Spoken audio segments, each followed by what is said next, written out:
Okay, we're live. David and Sarah aren't on yet, but Sarah's coming on.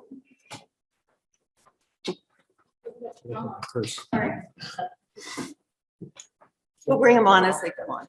Okay, well, we're going to go ahead and call this work session to order this evening, and with all the pieces that have been put together by Katie and Jen and others, I think we'll be all right this evening to get through all of the material that is here. We're going to start with our first agenda item is typically board and commission interviews, but we have none this evening. So we can jump right on to our next agenda item, which is to review the regular agenda. And I don't know if anyone has a question about that. And if not, then we're going to go on to the meeting issues and updates. And so we can start with the folks who are here who might have an issue or an update. And I can see that Laura is well organized, so we'll start with her. Thank you, Mayor. The Business Development Commission did meet last week, and they are continuing to work on better collaboration across business districts and seem to be making some progress. I know that both Jen and Jenny, they're interested in some website improvements. So I don't know, Mara, I think was going to touch base with you all about that. But that is part of what they're working on in some coordination of events and some attendance at different business district meetings. So I think there's progress being made there. A reminder for your calendars that the Old Webster Street Dance will be June 19th. Jazz Fest, put on your calendars for September 18th. And I'm going to go because maybe Emerson was going to say this, but for those of you who know people who are in need of food during these times, Webster Rock Hill Ministries is having a food giveaway this Saturday, beginning at 10 and ending at noon, right? And that's it for me. Thank you, Mayor. Great. Pam? Yes, Mayor, thanks. Plan Commission is going to be meeting next Monday night, June 7th at 7 p.m. Staff reports that they'll be reviewing a conditional use permit in the existing Webster Groves Presbyterian Church. They're proposing a music school there. They'll also be continuing our hearing on the multifamily code text amendments and opening our hearing for the Douglas Hill project. The Douglas Hill public hearing will be held open at least till the July meeting, and there are many items on the agenda, so expect it to be a long evening. Thank you, Pam. Emerson? Oh, no updates, Mayor. Okay. Karen? I have no updates today, thank you. Okay, well, we'll continue along here. Neil? I have no updates, Mayor. Thank you. Marie? Just a very quick one. Wanted to thank all the Parks and Rec staff for their hard work getting the pool ready for Memorial Day. And it was kind of an event, as you all know, considering the status of Parks and Rec and being closed throughout COVID. So they had a lot of work to do. They did a terrific job. It was not the best weather for being at the pool this weekend, but we had 16 people on Saturday. Oh, jeez. But they still did lots of hard work. However, it picked up. Sunday, we had 245 people, and Monday, 628. Wow. It still ended up being a booming weekend. 16. 16, that's right. Sarah and David, I have to turn around to you two. Sarah, do you have any updates?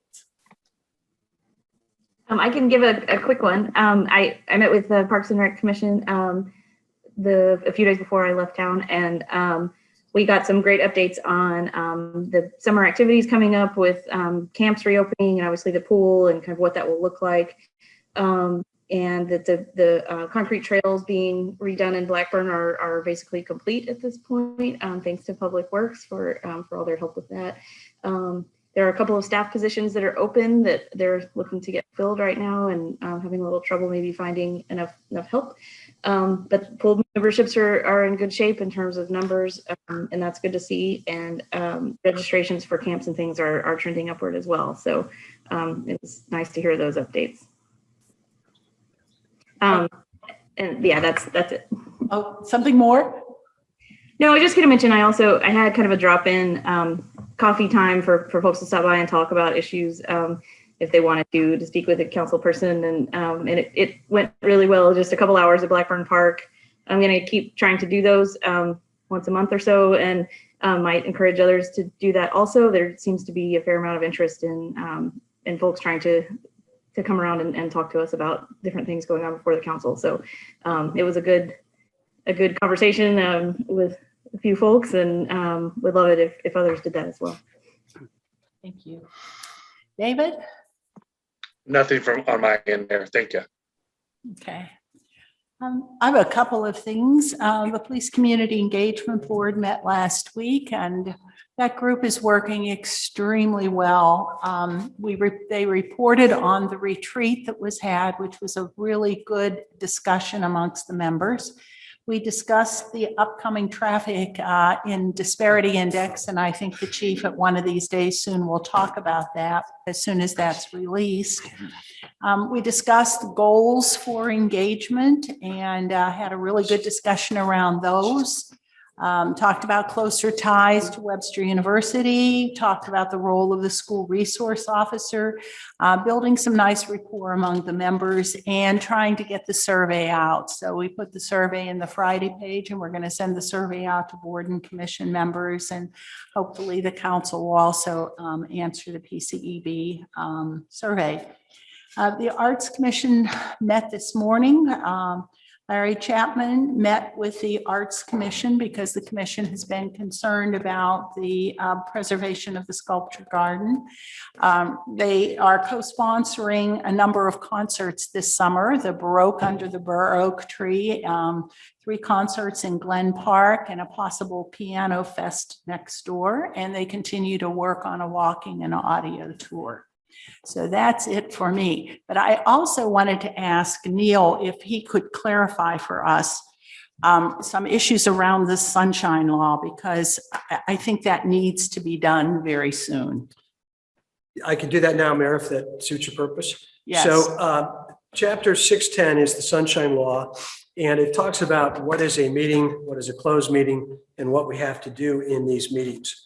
And there is a booklet that's published by the Attorney General's office every year. It's a very handy book, and it has a number of frequently asked questions. And this is probably the most frequently asked. And let me read to you the question that's asked and the answer that they then give you, because it's directly on point to what you've talked about, Mayor.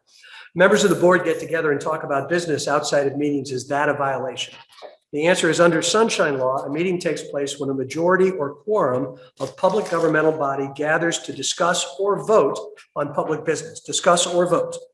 So that's 610.010 subsection 5. And it then cites a case called Colombo versus Buford. That was a case that had to do with the school district, where board members were going to various meetings, and these were meetings that were closed. And they said, well, this is all social. We're just talking about things socially. But in fact, they were discussing the business of the school district, and they were talking about how they were going to vote.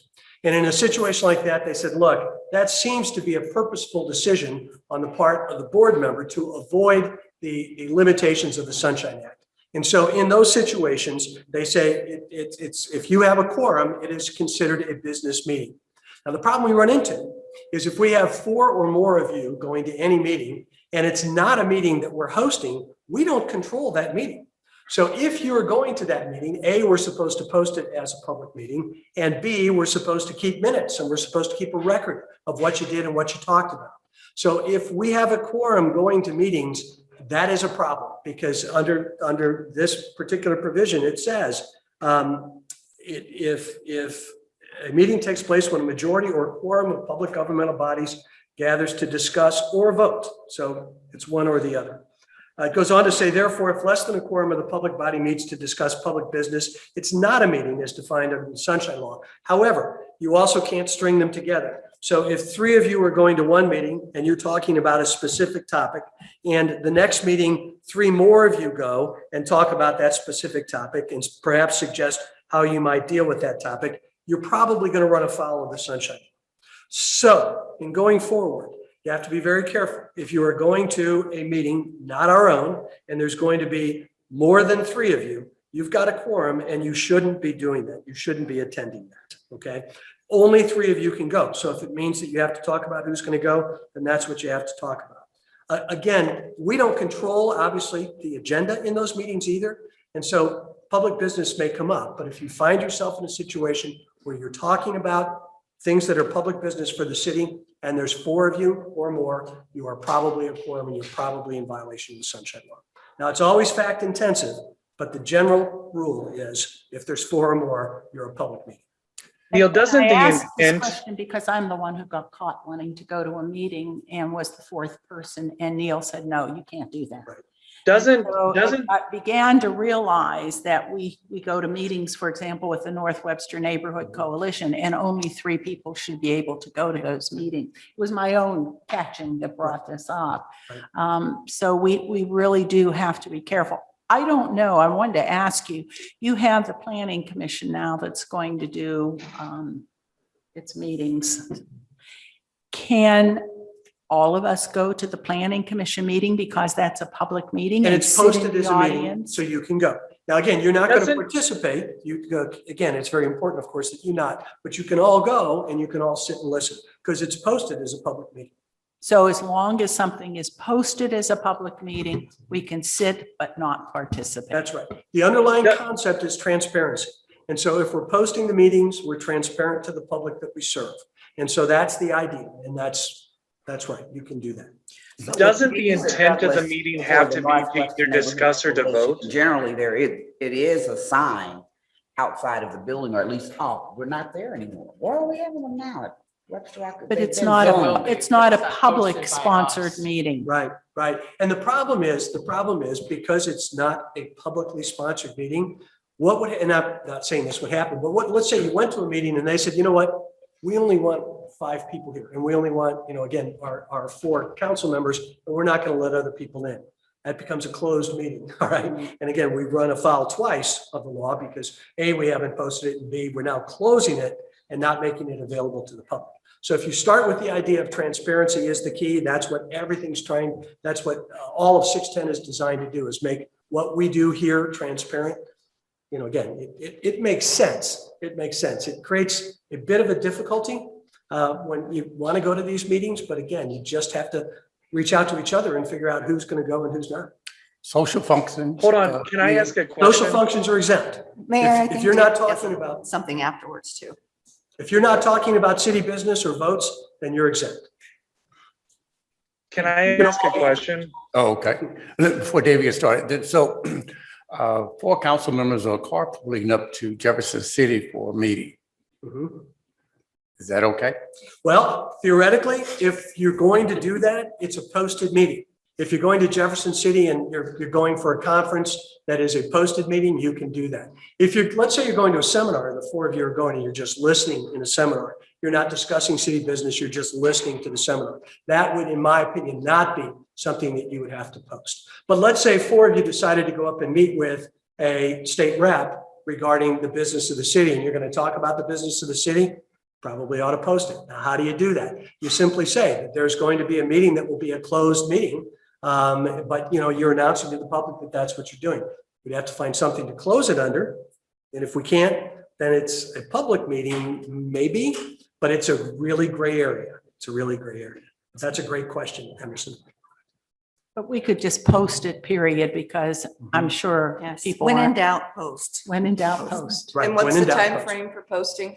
24 hours. Okay. So with the neighborhood coalition, because typically we go, We are we can't. saying we can't? do 3. that now 3 3. is the most that can go. Amongst yourself, discuss and decide who's going to go, Unless we post. unless you post. As a public meeting here in City Hall. But that's the point, is if you're going someplace else, if you're going to the coalition or, whatever it is you're going to do, and it's not a meeting that's hosted by a governmental entity, it's not a public meeting. So. Because they can decide who Can I comes in ask- and who doesn't. It's a private organization. Yeah, we have to figure We it should out. be good. Coordinate. They make these great things called cell phones. You can all contact each other. Can I David? ask a question? Sure. So doesn't intent have any purpose? So any underlining recognition in this statute? For instance, Neil, the intent of the neighborhood coalition is not to either discuss or to vote on public matters. or city business. Rather, it is a purpose of understanding what's going on in North Webster Neighborhood Coalition. So it seems to me that the Sunshine Law would be prohibiting us, based off of this interpretation, from doing our public duty of attending to the citizens of Webster Groves if only 3 of us are able to go to any one particular meeting. So my question to you then, David, and I'm not trying to answer a question with a question, but if you're going to this neighborhood meeting because you think it's part of the public business to understand what's going on in the neighborhood, then you have to look at the language of the statute, which says that you're going there to vote or to talk about public business. So again, it is a construction that's problematic, but it's not for 3 of you. It is only problematic if it's 4. And I realize that appears like it's form over substance. I'm only reading you the statute. I know, and I appreciate that. I understand that. I'm just saying, like, it seems to me that if we are going to follow this statute, which obviously we should be doing, Yes. then we should, at any time a council member or more than 2 or 3 council members elect to go to a public meeting that is not sanctioned or not put on by the city, we should be putting a public notice out, which does not seem to me to be the intent of what the Sunshine Law is. All I can only tell you, the intent of Sunshine is to make sure that if you're doing public business, that that's being done transparently, so that you're not doing it in a place where it's going to be closed to the public that you serve. So This again, is like, it's like throwing the baby out with the bathwater. This statute is, I mean, based off of this, the way that we're, and I'm not saying that you're interpreting this way, Neil. I'm just saying that how the court is potentially interpreting this is literally throwing the baby out with the bathwater. They want transparency, yet in order to get transparency, they don't want their council members, they don't want their elected officials to actually understand what the community is doing. Because more than 3 is automatically a violation than if we don't post it. Okay, I do have one more question for Neil. So Neil, I think it's about 5 of us, 5 of us now that are all members of the North Webster Neighborhood Coalition. And there's always an agenda item on the agenda that says city updates. yeah. That can't happen. that's public business. So only 3 of us are going to So have to only go. 3 So of us. figure it out. Yeah. 3 Yeah. people will That's go. that's good information to know. Right. That'll be Yeah. good. So does that apply to the Alliance as well? Only 3 Yes. of us can attend those as well? Mhm. If we're going to discuss In city the business. chamber. Yeah, if you're discussing city business, that's right. And the Chamber of Commerce, as well as all the Business Trade Association meetings, we're just going to have to be careful that there are just 3. Right. So, So Mayor and Council, you can certainly talk amongst yourselves about who those delegations should include, but if it would be helpful, we could put together a calendar of those typically frequented meetings to help organize members, so we can discuss that more, if that's something that you would be interested in. Yeah, I'm on the executive committee, so I have to be there. So you guys have to. So you're decide. one, It's so not the gonna rest go. have to decide. Good.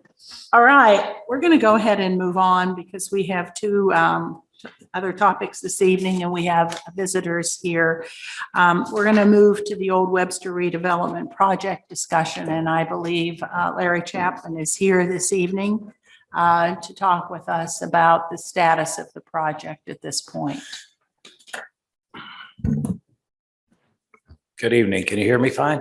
Mhm. I don't want to reverberate too much. Yeah, so good evening. Good to be here. Haven't really talked to you all in a little while, but I'm hopeful that's going to all change. Some things are starting to happen that'll put in place a public process that I think will help all of us along the way. And so we're excited about that. I have my partner Phil Hulse here and also Brian Hurd. The rest of our team is zoomed in, so if we need somebody, we can get them, but we were asked to keep the crowd low, so we have. And I don't know where Joel is. He's in Wisconsin, but he should be here too. Anyway, not the end of the world. So a couple things I want to talk about this evening, if you don't mind.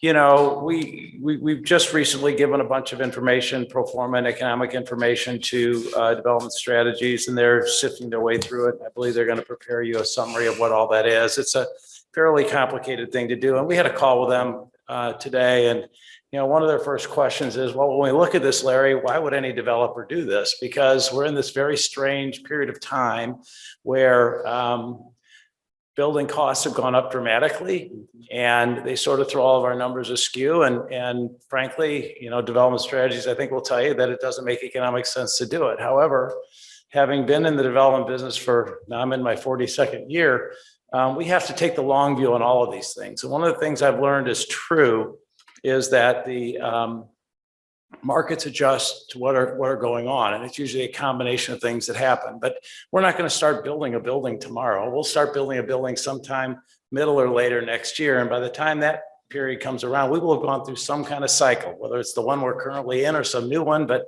any long-term development land project will go through cycles through its lifetime. It just will. And so when I say we take the long view, what does that mean? Well, it means a couple of things. If building prices are super high right now, one or two things is going to happen. Either A, people who want to sell that product are going to rush to the market, flood it with more supply and bring the price down, or B, people are going to stop buying because they can't afford it and demand will go down and bring the price down. And then there's always C, it may be something that's never going to change, which happens over time, in which case rents and other prices will go up with cost, because that's what happens in long periods of time. And so the market will self-correct. We're not getting overly anxious about it. And we believe it will come back into a normalcy. And so we're going to give development strategies some input on what that looks like in our minds so that they can then report to you why we would do a project like this, because it's still a very good and viable project to do, in my opinion, even though in the very short-term window, it doesn't look like it makes a lot of sense. So that's the general feasibility. On the pro forma side, they have everything they need now to do your summary. We're happy to provide you with everything they have. You should probably look at it without sharing every detail with the public, because it's literally 40, 60 pages of information that would be very difficult for someone to understand. And so having development strategies share that would be fine. Ultimately, it will all become public, which is also fine. The other thing that's going on, and I think maybe Neil, maybe you shared this with them, is we've had some legislative changes in Missouri. Much to my surprise and after trying like crazy to stop it, I was not successful in getting Senator Koenig from changing the TIF law that basically says anything that's got floodplain in it can no longer be the subject of a TIF. So every drainage ditch, everything on a FEMA map is killing that. So anything you want to do down here that would use that tool needs to be put in place so that at least it's salvageable. And I think we've come up with a way to do it that works for this project and for the city. You'll all make that decision as we go, but I think that's really important. I think the other thing I'd like to talk a little bit about tonight is, why are we doing this? What is this about? And when we were approached originally by the city, and it was many council members ago, but I think the idea was to take an underperforming area of Webster and turn it into a performing area, not only economically, but something that thought about the future of Webster. I mean, I would think that as part of your jobs or part of the things you want to do as a council member is to think about, okay, what's Webster 20, 30 years from now? And that's really a bigger, thoughtful question, but I think it's one that's really important. So we said to ourselves, what did we learn? And what are we saying is important about this project? Diversification of living styles. I mean, right now, the vast majority of Webster Groves is made up of what I call a green donut, house in the middle, lawn around the outside, sitting on the street. And that's the majority of that housing stock. But if you're somebody who's lived in Webster your whole life and you don't want to take care of that home anymore, 100-year-old house and all the things that go with it, where do you go? Right now, there's not an option in Webster that has the kind of amenities people have grown to expect. And so this is filling one of those things like that. On the flip side, and we call these the bookends, which is what we don't really have in Webster, is if you are actually an employee in Webster Groves and you want to live in Webster Groves, it's really hard to do. And so we talk about workforce housing because we are looking at that as a way of addressing people who don't make a huge amount of money yet. Maybe they will someday, but now they will have a place that they can live. If they earn $42,000 a year, which is the number we picked, you may decide on a different number. Happens to be what a new school teacher's making here, but that was the benchmark that we set. And we call it workforce housing. I know when we talk to business owners, the owners of the businesses, they can afford to live here, but their worker bees or their employees have a hard time. And so we think we'd like to fill that niche. We'd also like to create a way to kind of bridge what I see as the core, and this is another decision you all need to make. We'll talk about walkability in a minute, But how do you take a main street, if you will, or the urban part of your community and bridge it out so that it connects and pulls everybody together? I think that's really important thing to think about. Also, the growth of the tax base, and not just the tax base on the projects that are there, but the growth of the tax base in your residents that bring disposable income here so that they can then turn around and spend money to keep your businesses viable. That's what we need to grow. And that includes everything from a bigger slice of the sales tax pool of St. Louis County to utility taxes to things like that, which you really just don't see growing in our community, but it's necessary to continue to be successful. And then we'll talk a little bit more about density, but that's one of the reasons density is so important. And I'll come back to that in a minute when I talk about walkability. But then we also have things like an amphitheater that we're calling a gathering space. And that's something that we need to put some meat on the bone for you. But we believe that's a place where people will want to come and use public facilities, even though we'll be responsible for maintaining and operating it. We look at that as a public park, a public venue. And we had a little call this morning with the Arts Commission, and we're going to make sure that that sculpture park is respected. We didn't do a good job on that. That's on us. But I have no intention of removing the sculpture park, in part because we have a piece of sculpture in it. I mean, we embraced it when it started, and we'd like to continue to be part of that community. Also the River Walk, which is, I think, a way for us to communicate with and join into the Great Rivers Greenway system. When we can make the connection between Lorraine Davis Park and go down to the trailhead in Kirkwood right now, that will finish a 34-mile loop in a safe place for bicyclists to go, and a safe place for pedestrians to go without walking through traffic and doing those kinds of things. And I think those are really important ways for your community to embrace itself and the community surrounding it. And then we'll also improve the floodplain. When we're done, we now know we're going to be able to apply for, and we will likely receive, a floodplain map amendment. It won't eliminate all the floodplain, but it will narrow it down. It will take all the areas immediately surrounding our project out of the floodplain. So it'll be limited basically to an area that's around the confines of Shady Creek, and improve Shady Creek at the same time. We believe Shady Creek should be an amenity. We believe Shady Creek should be a place where people can come and understand what a floodway is and have the right kinds of plant materials growing there. We'll create banks, buffer area. It won't be exactly what's in your statute because it just wouldn't fit physically, but we'll do something that's 100 times better than there today. And then we will be able to support population growth. And really, I think this project is different from Webster, but it's different from Webster on purpose. If you keep doing more of the same, you only get more of the same. I think we really need to evolve it. And I think if you asked people who are, getting to the point where they don't want to maintain their house or would like to come to Webster, what they want, it's not a green donut. I love my green donut, but there's going to come a day when I don't want to take care of my green donut, And so I think these are important things. And really what I would ask each of you to do is say to yourself, what do I think that's important about it? And we should focus on those things and make sure they make their way into the redevelopment agreement, the redevelopment plan, so that you really get what you say you're going to get and you can deliver to your residents what you think they need. It's kind of interesting when I look at this footprint. I can't think of another place in Webster Groves that's isolated from really truly impacting the surrounding community like this is. It's surrounded by a railroad, 3 major roads, not minor roads. We're not encroaching into somebody's neighborhood directly. Yeah, it's across the street, admittedly, but it's a place that can really be isolated. It's also a place where the land area of that is about 0.5% of the land area in our community, and it should have an economic impact that will get close to 5 to 10% of the economic impact. To do that with single family homes, you'd need about 200 acres, and we're going to do it in 15. And so I think that's really important too. We've learned from discussions with development strategies that will not put a big burden on the city services, which is important to know and something that'll play into your decision.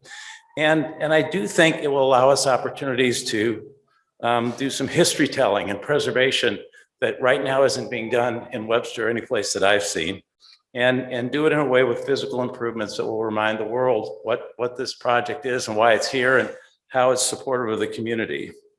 I don't know of any other real affordable housing. And I don't know of any other project that's taking a truly inclusive approach to how we're approaching this and bringing people in, both from a while we build it and when we're done building it. And so these are things that I think are really important.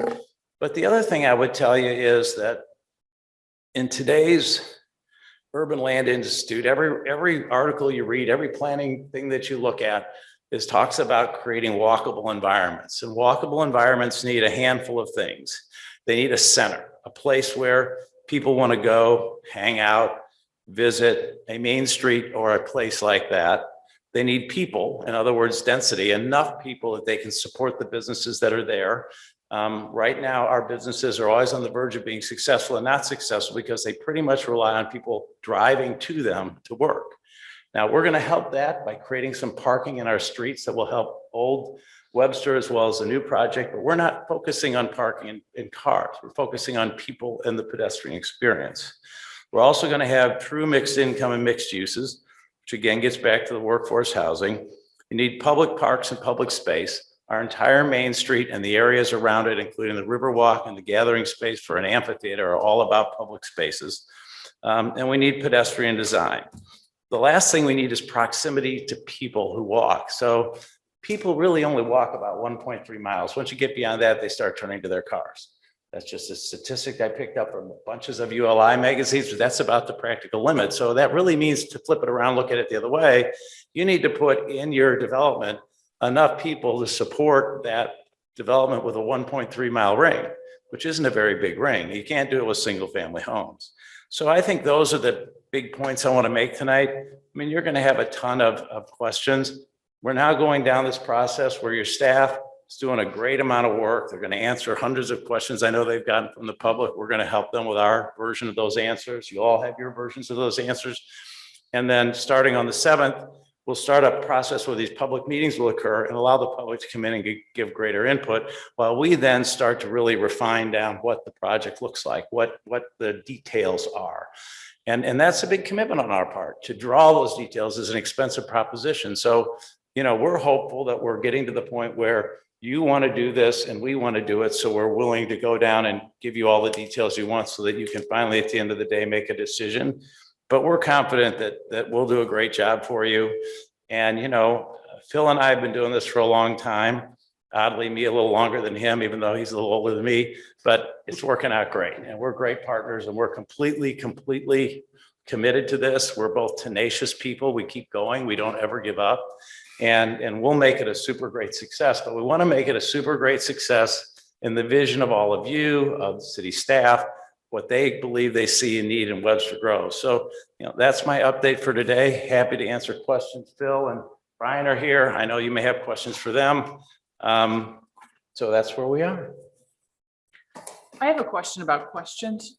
I don't want us to get ahead of the Plan Commission. So what is kind of the scope definition of this at all, if there is one? I don't know the answer to that. So we begin on the 7th, we begin dealing with the Plan Commission. At that point, all of the requested zoning changes go before the Planning Commission, who will ultimately, as that process goes on, and that's going to be a long process. We're anticipating giving that a lot of time so that people can be heard and so that they can make sure they go through all the details. Then, of course, they will make a recommendation to you as a council, and you will take up the same things that would have been reviewed by the Plan Commission after they've had a chance to see it, and they will then, and they've had a chance to make the recommendation to you.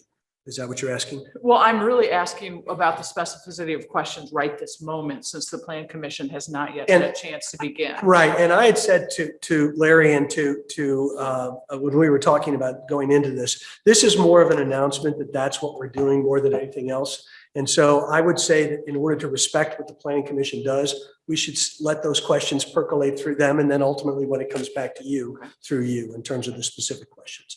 We're still waiting for a final report from Development Strategies. We've got some new information. We are really there at this point, and we'll talk about that a little bit later. But we're not quite yet at a place where we're at a final report that would then be released to the public, but we're awfully close. And if you don't mind me interrupting, I don't mean to interrupt where it's not my place, Laura, but I would suggest to you that if you have them, you share them with staff, because they're doing a lot of work to organize and coordinate a ton of information. I mean, it's a ton. We're looking at it. There's a lot. And if you can get that to them, they'll reach out and get it to us and we'll get them answered. Or you can always pick up the phone and we're happy to answer. I just want to make sure it gets to staff because they have the heavy lift of putting it into an ordinance, we hope someday. I do have a couple questions that Sure. are not really plan commission related. Okay. We've received a lot of thoughtful comments about the naming of the project Mhm. and asking for maybe a little more greater significance with North Webster, and they've included some names that have direct ties to North Webster, such as Porter's or Ambrose or Shady Creek. Have you thought about, how solidified is this name? Well, I'm going to ask Brian to help do that because he played a big role, as did a number of other people in coming up with the naming. There's some reasons we didn't name it after a specific person that has significance here because that always creates bigger controversy than it solves. But Brian, if you've got a second, do you mind kind of walking through what we did when we developed the name? Good evening, Councilwoman. Good evening, Brian. everybody, Madam Mayor. The name is important, obviously, for Webster Groves. The school, obviously, Frederick Douglass. We want to make sure that we elevated that name. And as Larry mentioned before, we didn't want to get into any situation where people may feel like some relative or some family member or some friend name should be on the thing. Frederick Douglass was a name that was always important to this community. We want to continue to elevate that name. Again, as I mentioned before, in some previous discussions, you won't find a private development anywhere in the country named after an African American. And I think this is a chance for Webster Groves to elevate itself on a national landscape. We hope that the retailers and the businesses that will come here will also look at themselves as well to say, well, what can we do better? Because this name is important to this community. We want to embrace that spirit, and we want to look at our own internal operations of hiring more middle managers, upper level managers as well that reflect the name and the spirit of the name Frederick Douglass. Well, one thing I do think that should have been considered is if we're looking for engagement and we're concerned with the community and how they feel about it, and I think the community should have a bigger part in what that name is going to be. I appreciate, of course, Frederick Douglass and everything that he is and does and stands for. Sure. But I think that there should be a little more engagement from the community in terms of what they want that to be. Yes. Go ahead. Well, Council member, I certainly respect that, and certainly I embrace that. I think the way we were thinking about it, and again, the name can be subject to change, obviously. We wanted to be named after someone versus a natural resource or something like that. What we want to do is through the art and the placemaking to embrace that local heritage. So the markers, the signage, reflecting the names of individuals there. We think that would probably be a way that would be more agreeable for most people in the community, hopefully. So that process will involve the community because, again, we want the community to be involved in that. We want them to be involved in the placemaking, the flags, the signage, when they're taking these walks along the paths. We want to make sure that there are enough markers and that identify with the neighborhood. So that process, we do fully want to integrate and involve the community, and not just about engagement, but also the empowerment of the people here as well. And I would just second what Brian just said, because we've had a lot of discussions about how to do this. And there's so many pieces of this development that haven't been named yet that will be named. There's so many ways to tell history and stories. We have a team of designers led by Melissa Sanders, who I believe you've met in the past, who will help us do the storytelling, do the public engagement, and how we then put those stories into the improvements and the history components of this development. And that's fairly detailed and granular. I wouldn't get hung up on the big name. The big name is actually just a symbol of what we're going to do. And all the little names are the things that will actually be what people touch and embrace and become a part of. And I think you'll see us do a really good job on that should we get that opportunity. Then I had one more question, and actually you already answered it. I wanted to know how you were going to address the sculpture park because it had not been addressed, but you've admitted that that is down the way. Yeah, I was asked this morning to preserve it, which I'm more than happy to do. I think it's just really important that there's an opportunity to keep it and make it better. Every development I've ever been associated with has art components. Then in this case, we have the City of the Arts, which is a bigger, thoughtful thing we have to go through. And so you'll see opportunities for art, not just in the sculpture park, but everywhere throughout the development. I think that's really important, just like we see it everywhere throughout Webster Groves. Same thing here. When you make the area designed for pedestrians, you create spaces that are much bigger than what you would normally see. The sidewalks will all be multiple times wide from what we have on any city street today. That'll create little mini parks, if you will, inside the sidewalks and the landscape. So I think when you get into that part of the planning, I think you're going to see there's a lot of really cool, fun things to do. And I also think the park can do things to help the community outside of its boundaries. I really believe that. That's not escape. That's just a really good thing to do, in my opinion. So we'll talk more about that too. Are there other questions? I do have a general question. So last summer, you hosted a series of public engagement sessions, and I think collected a lot of really good information from the public. And so I'm interested in what you learned at those sessions that has been actually incorporated into the project compared to what you had in mind. And if you didn't have anything in mind, just more specifically, what came out of that public engagement that now is part of what you've proposed to? Now you're making me wish I brought the slide with us that we shared on a couple of occasions, which is exactly what you asked, what we heard, what we learned, and what we're proposing. So rather than try and do that from memory, if you'd let me resend that to you, I believe it's on our website in a couple of places, but let me resend it to you so you can see it. It was actually a list of important things that the only thing we hadn't done is finalize their hierarchy. I guess what I'm really asking is, so I do remember that slide, but I'm not sure I have an easy time going from that slide to what you submitted to the Plan Commission. And so I guess given the opportunity at some point, I'd like some more clear lines be drawn for me so I can see that. Absolutely. Yeah, that is a process. So we delivered, what we're doing here, even though we're not technically doing this, we're writing an ordinance to work this development. And so we have to get all the information to the staff. The staff will turn around and tell us what they needed to say to work inside your ordinances. And then we in turn will turn around and say, okay, well, that means these plans need to look like this, and these plans need to look like this and like that. We didn't want to presume to draw final plans, just to have them say, well, none of that works in our system. So that's kind of where we are. Between Dr. Peoples and her staff, we will give a huge amount of attention to that. And over the next 2 or 3 months, you're going to see a ton of that. Good. It's just for those of us who don't work in this field, sometimes it's hard for us to recognize it. So I'm asking you to spell it out for me. We'll spell it out Thank in you. great detail as we go through the process. I wish I could get chickens before eggs or eggs before chickens, whichever one you Right. believe in, but it's really hard. Mr. Chapman, can I ask this question? Oh, I'm sorry. Yes, David. In regards to the financing of this project, can you explain to the public what your proposed financing structure is, at least as of right now? So there's multiple components to the financing structure, but I'll go through them as simply as I can. So I think I've said in the past, this primarily now is an infrastructure development. In other words, we're creating a land platform for all these new developments to occur that will be very Webster-esque and individually financed. So the key is, how do you build Main Street? How do you do all the grading? How do you do all the utilities and those kinds of things? And that's really what the economic development programs are for. And they'll really only address 3 things. One, those programs will be to help assist the high cost of land acquisition, the high cost of infrastructure, because normally cities do roads and bridges and that kind of thing, which we're going to do in finance.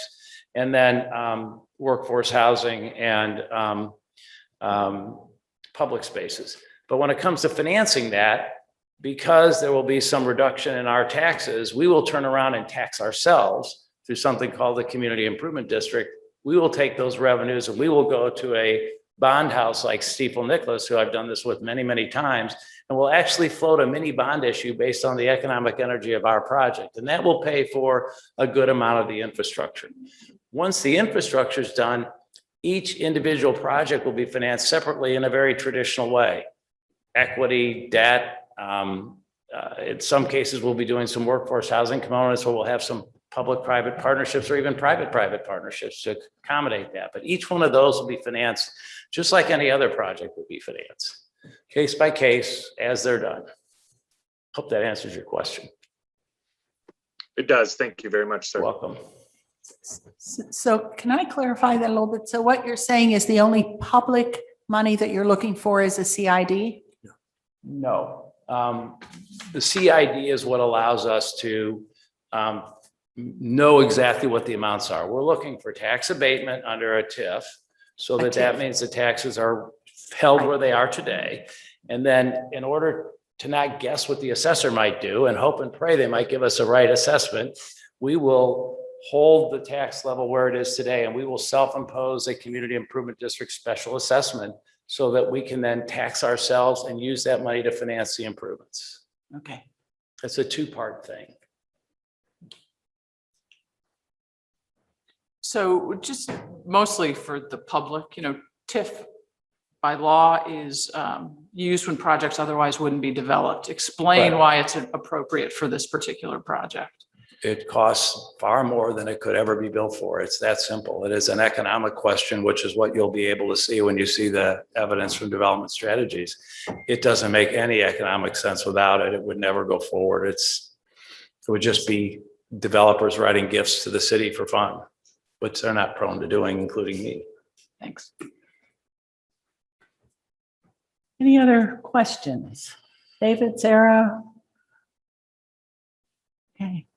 Well, thank you, Larry. Thank you very I think much. you've done it, and we all will be looking forward to the Plan Commission meetings A lot and of good work. lots of meetings and lots of opportunities for the public to weigh in as we go forward. And I hope we get to do more of this where everybody's in person. It's so much better to do it Yeah, that it way. is. So I'm hopeful that's where we're headed, really. It'll make our lives work better, I think all of us for sure. But thank you very much. Thank you all for coming this evening. Thanks, We Larry, appreciate it. Brian. And good to see No. you, Brian. Thank you. All right. And we'll move on to our next item, which is our citywide sustainability plan. And I think Todd is here along with Jamie. Meyer. I'm here to introduce them. Oh, okay. Well, there we All go. right, well, good. So Jamie Hassmeyer is the Sustainability Commission Chair. She has been on the commission for 3 years. And then Jeff Tomich is the Vice Chair. And he's been on the commission for 3.5 years. So they are here to talk about the citywide sustainability plan and what their views are for going forward with it. So I'm going to hand it over to Jamie.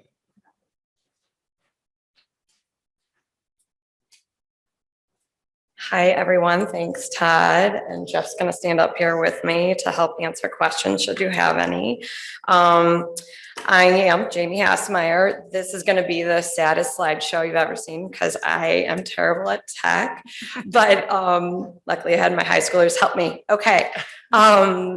Thank you all so much for giving us this opportunity to share this idea with you. This could be transformative. It's hard to follow that act as far as transformation goes, but this we feel like could be a really great foundation and transformation for our city now and for the future as we grow. Okay, so sustainability, and I'm going to read a lot, sorry. Sustainability is a lens through which we must view all decisions and actions that we take as a city. We feel like at this point, we're past the point as a society, we're just recycling the right things will make a difference at this point. We're in a climate emergency. I am typically a glass half full kind of person, so it feels a bit alarmist to be speaking in such stark terms, but I need to be frank with you all. Our esteemed decision makers of our city, we need to actively and aggressively seek to reduce our carbon output. My glass is half full, however, when I think about the hope that the actions that we might be able to take. Webster can unite with regional leaders like Collinsville to adopt and implement a sustainability plan. And with the right forward-thinking vision, we can enhance what is in this plan and lead our region in a critical effort to protect the health of our community and to ensure that future residents of Webster Groves will have a safe and livable future. Next slide, please. Thanks. So for our evening, we're just gonna agree that sustainability, the definition is the ability to meet the needs of the present without sacrificing the needs of the future. It's okay. And next slide, please. And I feel that this is really important, and so does our commission, that there are multiple bottom lines to consider with sustainable efforts. Environmental, of course, have a safe, livable community for all Webster residents now and in the future. Moral, where we are the caretakers, the decision makers, the people with seats at the table right now that must take action for the future. And economic. We have to have the political will and the courage to take the long view and to make investments today for a better tomorrow. Okay, next slide, thanks. Okay, so the Collinsville Plan that I have been talking about and that you might have gotten in your packet is has 5 areas of focus. And each focus area has a number of objectives with a detailed list of strategies to realize those objectives. The Sustainability Commission can analyze and adapt these focus areas to what Webster needs and formulate objectives specific to each one for Webster. And just a quick note about our commission, it is full of people who are incredibly passionate, professional, like architects, journalists, people who want to share our passion for a livable future for Webster and have really great vision for it too. So with the help from the city and its various departments, we can inventory our greenhouse gas emissions, analyze our fleet, continue the strong works from our parks, create educational and art opportunities to link our neighbors to a deeper understanding of care for each other. Our potential is bound only by our imagination. So I'm just going to list kind of some of the highlight objectives under each focus area. We have transportation.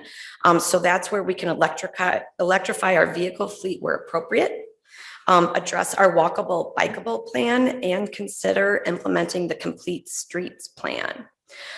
Buildings, grounds, and lighting. This is where we can analyze and implement the greening of our city buildings, encourage and incentivize privately owned businesses to implement sustainability practices, prepare to act on incentives from the federal government, promote clean energy usage from a policy perspective, encourage solar panels. The opportunities are abundant. Environmental management. This is where we can focus on more stormwater management, water quality and conservation, air quality, waste reduction, and we can encourage efforts of reuse and continue to offer helpful collections like electronic recycling. Land use and planning. This is where we have the potential for smart and intentional growth. This is the opportunity to build upon efforts to create a more environmentally balanced and equitable approach to our housing stock and growth as a community, critical guidance as we enter into the Plan Commission's consideration of Douglas Hill proposal, and continued green space conservation and all the magic that Yvonne Steingruppi brings with the Parks Department. Community development, education, and engagement, and art, because it wouldn't be Webster if we didn't have our arts included. So this is environmental awareness, green business development, environmental justice and diversity, encourage more local food, collaborations between local groups and the many Webster Groves boards and commissions, including planning, arts, and the Green Space Alliance, and also include our taxing districts. Okay, next slide, please, thanks.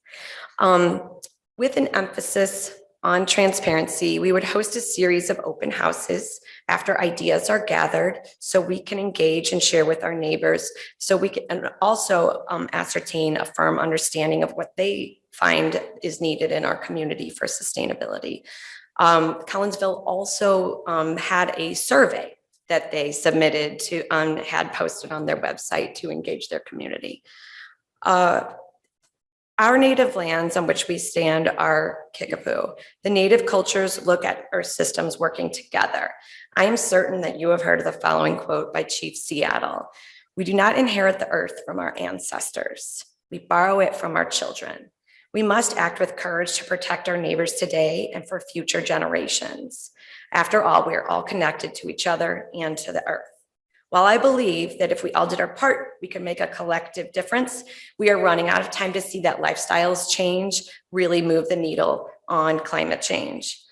So it's up to us to make wise choices in order to protect the health of our residents and the viability of our city now and in the future. I am hopeful that you will strongly consider allowing the Sustainability Commission to work with city staff and you to build a resilient community and reimagine a bright future. I'm confident this council will see the value and importance of this work. That's it. Any questions? I'm sure we have lots of questions for you, Jen. This is wonderful. Thank you very much for all your guys' hard work. We really appreciate it. I was just going to say, the one thing that maybe I think this would be wonderful if you guys go forward and do something like this, but maybe looking at what ordinances we could enact for purposes of new construction in Webster Groves that would ensure that new houses, new redevelopments are economically and environmentally friendly for everyone. Because I mean, I think that one thing that we've realized is that the more we can get the collective body of Americans involved in this, the more success you're going to have, or we're going to have in fighting climate change.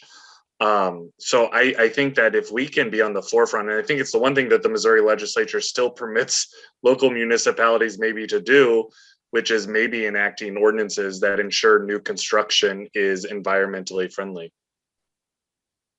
I agree. I think that is a really area that Missouri hasn't touched yet that would be helpful in moving along the conversation. And what was the community, Jeff, that just? No, I was just, I had flagged to the commission that I know the city of Richmond Heights, for instance, just I think somewhat recently adopted an ordinance making all new residential construction EV ready. You have companies like GM saying they'll only produce electric vehicles by 2035. So it makes sense, I think, in a lot of ways to make sure that new residences have that ability when people move in to charge their cars. Absolutely. And when you're about to build 700 new apartments, it would make sense to have those electrical vehicles, charging stations in those places as well, I think. And lots of bike racks. Absolutely. So logistically, so Todd in Public Works is the sustainability liaison. This goes way beyond Todd's scope of influence or management within the city. So you may kind of reference briefly, but the goal I think here is to spend some time with department heads to talk about what happens in their department so that they're full participants in the project. Do I have that right? Yeah, yes, I think it's important, and luckily, the city of Collinsville, their deputy city manager is Derek Jackson, and he spoke with our commission last week or the week prior. And he's been super helpful in trying to help us understand how we can navigate this in a way that makes sense for everyone in the city to get behind it, support it, make sure every voice is being heard, but also keeping in mind that long view that it's our responsibility now to take care of things now, because flooding and all of that is getting worse. And as we proceed and be very just careful as we move forward. Other questions or comments? This is a big deal. This is comprehensive, and as Laura mentioned, this is big. How do you see this playing out over the next few years? I don't know that we've really nailed down any kind of exact timetable. I think, we're, as Jamie referenced, the Collinsville Plan, they've done such a really admirable job getting started on this to look at what they've done and kind of learn from that. I think a big piece of this, as Jamie referenced also, which kind of excites me, is the ability to tap into, to engage the public. And because there are so many people that are passionate about this subject, and we have so many people who are experts in different components of sustainability here locally, that to be able to kind of tap into that expertise and help coordinate that and work with the city council and the staff and help bring all that together, I think is really the goal here. But in terms of a firm timeline, I think that's still really yet to be determined.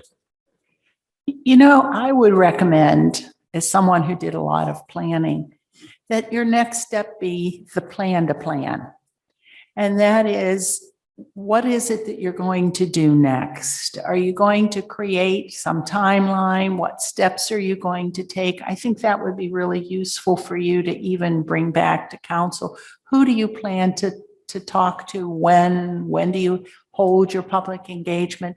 But getting all those pieces together in a plan to plan and then going out with it, I think might be really useful and great. Good job. I appreciate that. I mostly just plan like whose soccer games are when and where they need to be. Plan to plan. So I like the plan to plan approach. And And I do think that's the intent. And, part of the first step is just sort of wanting to make the council aware of, Yes. here's the direction we're headed. So step one on your plan to plan was to come here and talk Exactly. to us. Good. And I can just give the council an update that I'm going to start implementing the bikeability, walkability plan that was done several years ago. We're going to restripe Lockwood going westbound, put in bicycle lanes. We're going to do that in the spring. And then right now we are getting our fleet evaluated for looking at if we can go to electric vehicles for like our inspectors' cars and things like that. So we're making steps. Good. The Number bike thing is two. good. Bike thing's Good. exciting. Bike Todd's thing's that was really Yes. great. He Yeah. worked with a subcommittee of ours and Great. it's great to see that happen so quickly. In fact, that might be what we are gonna do in the parade, so. Any other questions? So we now, just because I'm the one who suggested that they get us on board before starting even the plan to plan. So we are formally saying, go for it right now, at least in scheduling I'm all the for it. process, developing the process. Is there anybody against this? And it's a global initiative that must include everybody. That's right. Yeah. That's right. Congratulations. Thanks. Laura, Todd, you too. This has been great. Thank you. They've been great. And you thank you for very, the very support. much. It's really cool. Thank you very Gonna much. go plan. Go play. Great job. All right, well, in terms of appointments to boards and commissions, which is where we are next, we do have, right You got it? here, Okay. got here. Tess Thompson is on the library board. She served one term and she wishes to be considered for reappointment. Should we reappoint her? Yes. Yes. Yes, okay, good. We will do that tonight. And then we have 2 resignations that we'll work with. They're coming from the business area, so we'll have to figure out what to do with that. I think we're done with our work session. We are. Look at us So, being so Look at efficient. us. Wow. Oh my gosh, we've never done this before. So I think we'll just take a big break. Do we have time to do our closed session now? Or do we not have one today? Closed session in between, or does it have to wait till after the regular session? I think we could have our closed session in Do we between. need Neil? Do we need Neil? Neil can be found. And we need to make sure Kate Medlin is available. Is SG Collaborative available then? Okay, That'd be great Um, if they can. how do we take off the attendees? then? We're gonna close out and come back to this. Okay, do we have a? Just maybe make an announcement. Oh, wait, I don't need, we're not on. Yeah. But we are. So Yeah, we're gonna you're take on. a pause. Okay, take a pause. Okay, I'm gonna run again. and Do be we back need a call for a approximately- closed session? Yes. David and Sarah. Do that. Yes.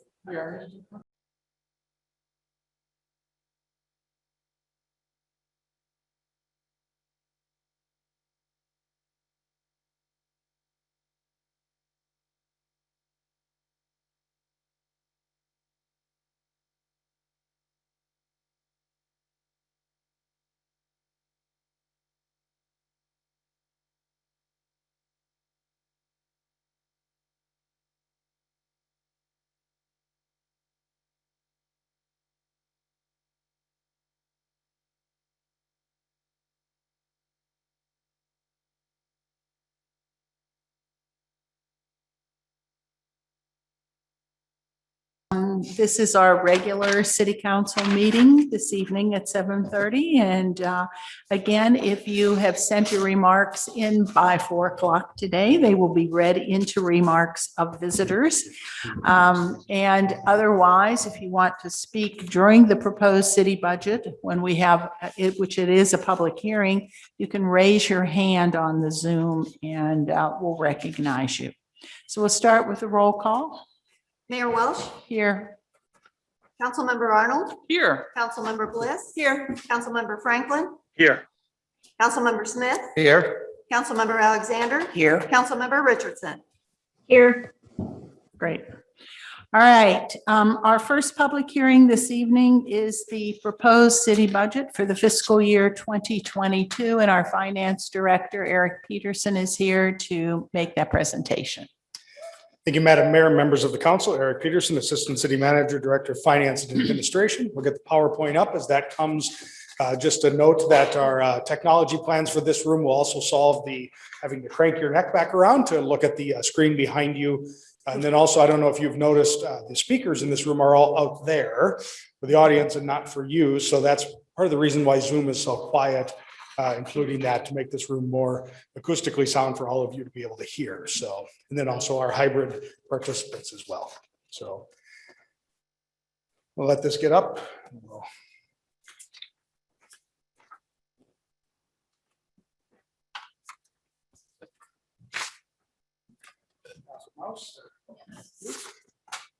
Okay, so our budget hearing, and for those in the audience and the public, just a brief overview of what we have in the budget. I want to start with some process information. We are on the June 1st public hearing. Also tonight, the first and second reading of salary ordinances that align to this budget and for the fiscal year 2022.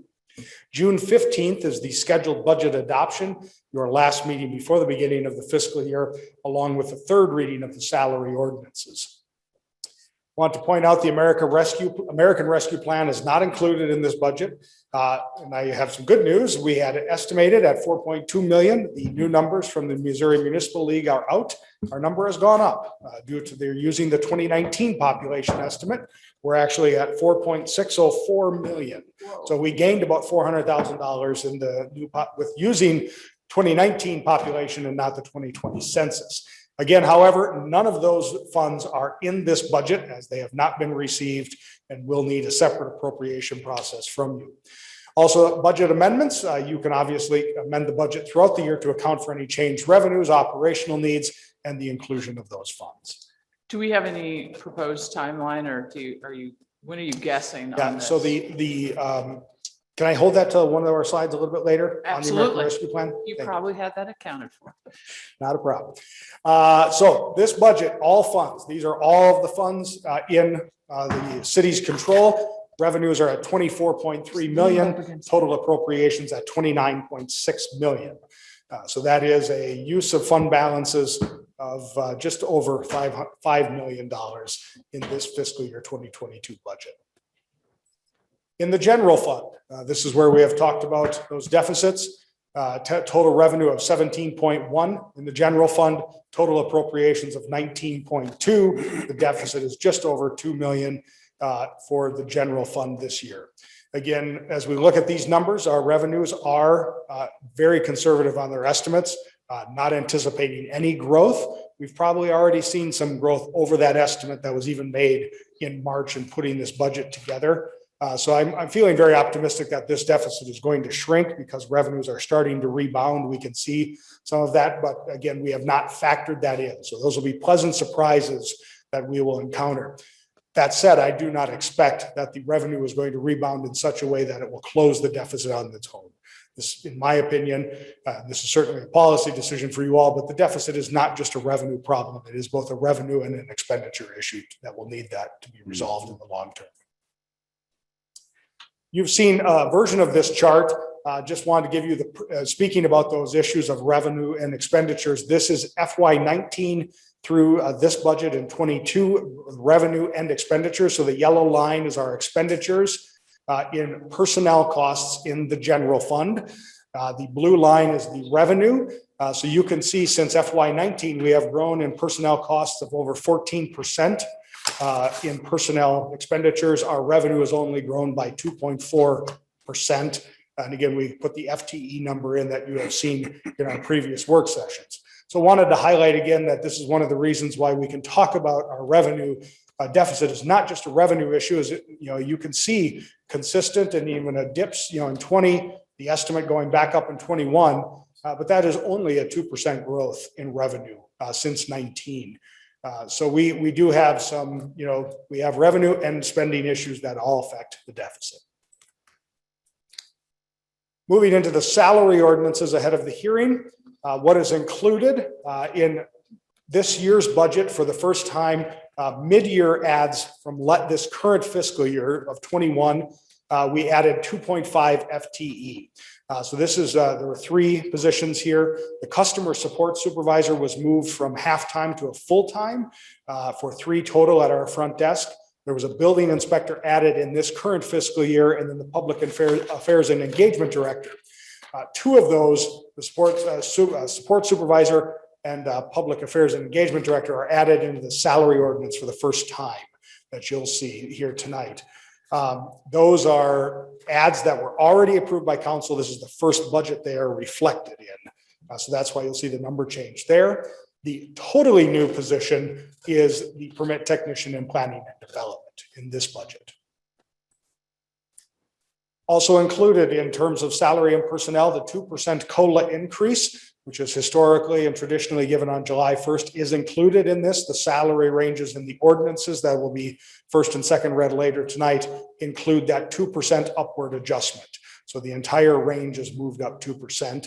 The fire and police steps are all continued in this budget as well, pursuant to other agreements. Fire in their 3rd year, police in their 2nd year. Following the application of that 2% to the ranges, the steps are recalculated across the difference, the delta between the minimum and the maximum, and then the staff will be moved based on their tenure date into which step they are meant to be in for this coming year. So they will realize that with their first paycheck after the period on July 1st. So this is just a quick run through of the steps for firefighters for this coming fiscal 22 with the minimum and the maximum for firefighters and captains, and for the police officers as well. These are not codified in the salary ordinances. The steps are not historically codified in the ordinances, so we wanted to provide these slides for your information about what the steps would have, where they're at. What is not included per our conversations with the council in past meetings is the 1.5% performance pay. Again, that is a name we use for this performance pay. Not every staff got 1.5%. Some got more, some got less, depending on performance. And the aggregate across the average across the departments was 1.5%. This is not included in the base wage calculations in this budget. So that number's been backed out. It's why the general fund deficit has ticked down a little bit, because it's been a budget reduction strategy. I would just add for the public and for the council, as we talked about in the town hall, it is certainly a budget reduction strategy, but it is also driven by the fact that we have compensation and classification study that will be ongoing in our first 2 quarters of our fiscal year. That'll really help us understand where we are at overall in our ranges and in our equity issues with pay, which may, if all things turn differently, may see another kind of performance pay type of increase at the council's discretion. So this is American Rescue Plan information. Again, this number now is $4.6 million. The funds are still at Treasury. There are a few things that we are working on that we need to provide to the state. We all have that information. We are well ahead of 360 other municipalities in the state by having certain kind of accounts that we need to have according to the municipal league, and are prepared to accept the money. There is an interim final rule, which I think has been provided. If not, I can send you all. It's about 150 pages. That is open for comment at U.S. Treasury through July 16th. We need to see the guidance on the final rule. And as a non-entitlement unit, that's when I think we can really expect to see funds start to flow. When the final rule is published, that will be the guidance on how we can spend funds for these purposes. And that's the second bullet there, the further federal guidance. The state cannot superimpose on that. What I have read, and we certainly can discuss, is the American Rescue Plan has some very particular spots of eligibility, stormwater. When we look at infrastructure, we see a lot about broadband, water, and stormwater. But the Crossroads pedestrian crossing issue down in the business district is not an allowable use under that specific infrastructure category.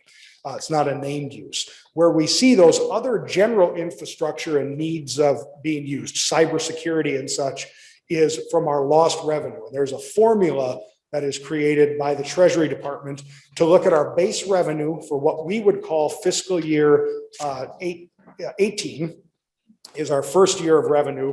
And then we have what's called the counterfactual revenue, which is a projection of what we think our revenue would have been had we had normal years. Our actual revenue is not on our fiscal year, but calculated on a calendar year. So we have to go and break that down. And the delta every December 31 between that number and that counterfactual revenue is our lost revenue under ARP. The lost revenue, let's just say it's 2 million over the periods we have to count. That then is a much wider use of spending. So in reality, what we're going to want to do is look at projects. If we look at the culvert under Kirkham that we really need to look at, we can put that in that stormwater bucket and say we want to use it if that's what the council decides, and maximize as best we can that lost revenue expenditure area, because that's the more flexible area rather than the very particular named areas. And so I anticipate that you'll want a work session. I'm happy to provide it. We have some great slides from the Government Finance Officers Association, League of Cities, and others with how we allowable uses. You said the interim rule closes mid-July? July 16th, I believe it is. Okay. So with that, Madam Mayor, members of the council, I'm happy to answer questions before you go to a public hearing and hear from members of the public, if you have any. Great, we'll see you. Does anyone on council have a question? Our Zoom folks, Sarah or David? Okay, then this is open to the public. Do We do have one remarks to visitors to read as well. Okay, so let's do that and then see if anyone has their hand up.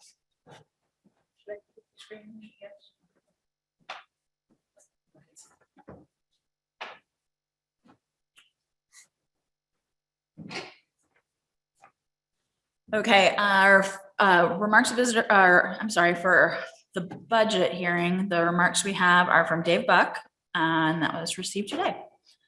No, I'm sorry, it was received the 29th. Mayor, City Council, City Staff, and SG Collaborative. This shares two personal hopes from the cheap seats to build upon your earlier work session discussion this evening on the old Webster Development Project. Nope. This is the budget one. Sorry. Also received on the 29th. Mayor, City Council, and City Staff. As a resident, I applaud and appreciate City Hall's honesty, openness, and courage to make the tough decisions in developing this year's city budget during these challenging times. This is the city's annual operating budget for fiscal year 2021-2022, built department by department, and reflects everything it takes to run the city effectively and efficiently every day of the year. But in my mind, if this is a true and total annual city budget, then it is incomplete. Specifically, City Council regularly sets serious strategic goals for the city and itself. Some of these goals warrant being developed into specific action plans with associated budgets, such as these council goals. Foster a strong business community, engage in effective communications, promote art and beautification efforts that advance Webster Groves as the city of the arts. Judgmentally, a strong case can be made that these strategic goals warrant being built into the specific action plans and associated budgets to achieve them. But without the backing of such plans or budgets, these goals risk becoming empty promises with no urgency or tangible commitment. In closing, I think that the city's department operating budget plus the City Council's strategic goal budget equals the true and total annual city budget. Peace, Dave. Are there any hands up? Don't see any, but let me. I see no hands up. Do we have many attendees? 21. Okay, and no hands up. All right, good.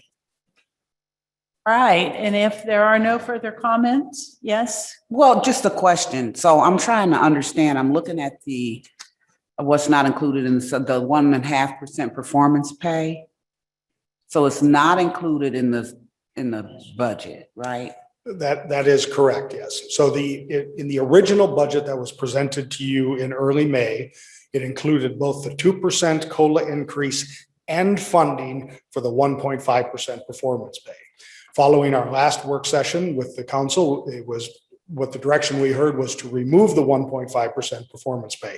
So that funding has been removed by department.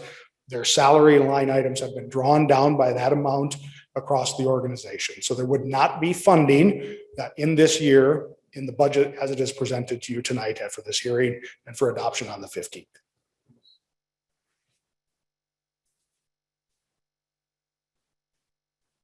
Something else, Karen? Well, I guess I just misunderstood. I mean, I'm just trying to understand the process and everything. And I guess I knew we were discussing whether we were going to include it or exclude it, the 1.5%. And I just wasn't clear that we agreed to just exclude it. Well, we can put it back if that's, I mean, this is the reason we're having this budget hearing tonight, is that if there's something that the council wants to change, we can certainly do that.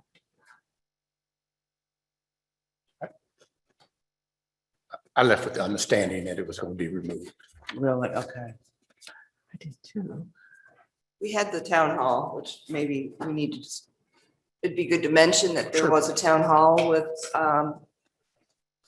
staff and employees over 2 days, or two separate budget presentations, and that I think hopefully helped answer some questions and maybe give an understanding to what our thinking was behind suspending that performance pay this year. We did, Madam Mayor, Councilwoman, and members, we did have 2 town halls this past Wednesday and Thursday with members of the staff. Wednesday was very well attended, I think upwards of 60, if not more. Thursday, we had 20 to 30 at some point, but a good number of the organization that were available during the day. They were also provided the links to watch those town halls. We gave a short presentation, heard from council members who were present on each day. Councilmember Alexander, your video on Thursday as well. There are questions from the staff about, not fun hearing that we're not going to get the 1.5% raise. Again, I think it's really important that we explained this, and I'll certainly allow Dr. Peoples to chime in as well, that the compensation and class, it's not just a budget reduction strategy. The compensation and classification study that you would approve tonight is about looking at where we are in the market, especially low income and lower equity or lower wage jobs and such across our organization. Where are we at in the market, and what is the appropriate range and pay scale? So it is not out of the possibility that should revenues improve and that we can take a look at these things, that there will be a compensation package potentially coming back to council out of that recommendation and study. But it's also the long-term sustainability of the fiscal nature for the city is what do we do about these steps along the way? It's again, that idea of repeatedly doing the same thing over and over again. The only other thing I would add from a finance perspective is our conversation in our world about moving the performance pay off of the calendar year into the fiscal year and more of a total compensation look at July 1. It's very hard to estimate, just so everyone who is going to enter on July 1 with a COLA increase is still in the last half of their other increase that came this past January. So the reality is our decision for 22 really cuts across beginning January 1. So that's just another issue. But there is questions in the organizations about why, but also there was very good conversation, and I think understanding from members in the organization about the reasons that we had on not having that in the budget. Dr. Peoples, anything I missed? No, thank you. I think that covered it pretty well. I mean, it is a tough budgetary year, as you know, tough budgetary decisions. If council puts it back in, certainly would like some future discussions again on how that is done, what time of year it's done, rather than being that partial mid-year. And also looking at the total compensation package, as Mr. Peterson said, if we're really talking about impacting each of the classifications of employees equally, perhaps that is doing something different with the COLA and looking at how we're impacting employees, and just employees that make under 40,000, for example, do they receive a COLA that's commensurate with the insurance increase? How do we look at that so that it is equitable? And that's the direction that we're moving in.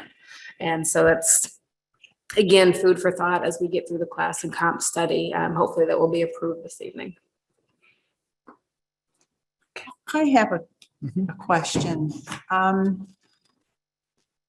We are taking $5.3 million out of reserves. That's on that slide that has all funds. It's 5.3 million that's coming out of reserves. And I'm putting you on the spot, Eric. I know you haven't been here long enough, but do we know which reserves that 5.3 million is coming from? And I mean, 2 million of it is coming out of the general fund or out of the general reserve fund. We have 3.3 million coming out of other reserves. The largest two other portions are just over 1.1 million in capital and then 1.06 million in stormwater, mostly for the culvert project under Kirkham. Okay, so that's two. So we still have And 1 then there's million in there across the somewhere. park fund, the police and fire pension fund, the street fund is 415,000, excuse me. Looking across here, we've got operating transfers out of the taxing districts, and then public safety is that's about 1.845 that rolls into the pension fund. Okay, do we know how unusual this is from previous years? Is this, and how quickly we'll put my funds back into those funds? Top of my head, I do not, but I Yeah, know the answer to I you. may ask if I can sit and ask you some of these questions with the numbers in front of us. The other question I have too is, I think it would be interesting to know, you have a slide here with the total personnel expenditures for each year, and and from 19 to 20, it went up by about 400, not by 400,000, and then it went up by almost 600, and then this year it's gone up by 900, close to 1 million. It'd be interesting for me to know, maybe I'm the only one who cares, what accounted for that? What accounted for that 1 million? How much of it was fire? How much of it was police? How much of it was something else? It would be kind of interesting to me to know that. And so I'm just going to point that out to you as, what accounted for that $1 million increase from last year to this year. And I'm putting you on the spot. That's I'm okay. sorry, I don't mean No. to do that. So I can tell you just right off, this is all general fund. These numbers I'm going to give you just between our estimated this year and the budget where it stands, salaries are at 500,000. Okay. And then that's between the estimated. So those positions we already added are there. So it's 500,000, not only for one new position, but just salary growth, expansion of personnel cost in with one extra new FTE. What is that? It is likely a combination of both. That's just salaries. It's people aging in the range and in their maturity in the time here. The steps are being implemented there. Okay, so part of it, Absolutely, a absolutely. good portion of it may be the steps in the fire and police. And that is just full-time salaries have gone up $500,000 in a year. All right, I'll sit and see what I can figure out. So Madam Mayor, thank you for that question. Hope you don't mind me chiming in there. Some of this was presented in the previous budget meeting. Right. So tonight we just went through this rather quickly, but we can resurface that information because we did share the different fire step and the retirement impacts of that. I'm happy to share that information with council again. Yeah. We can either send it out through an email or would you like it presented in another work session? I'll go back. I'm probably the only one who cares, so. No, I'll go I'd like back to see it too. Sure. And see if I can break that out. Absolutely. Any other questions? I don't have anything more. Thank you, Mr. Peterson. You're very welcome. Who's been here, 2-3 weeks now? Starting number 4. So I Starting feel like a long timer. So. Yeah. Thank you very much for this. Appreciate it. All right. Anything else? Not, then we will close this public hearing and do your thing. And at the Neil. close of the public hearing, Mayor, I would move for the admission of certain records and documents. Number one would be a copy of the FY 2022 budget. Number two is the budget presentation from the Director of Finance. And number three, the email from Dave Buck dated May 29th, 2021. All right.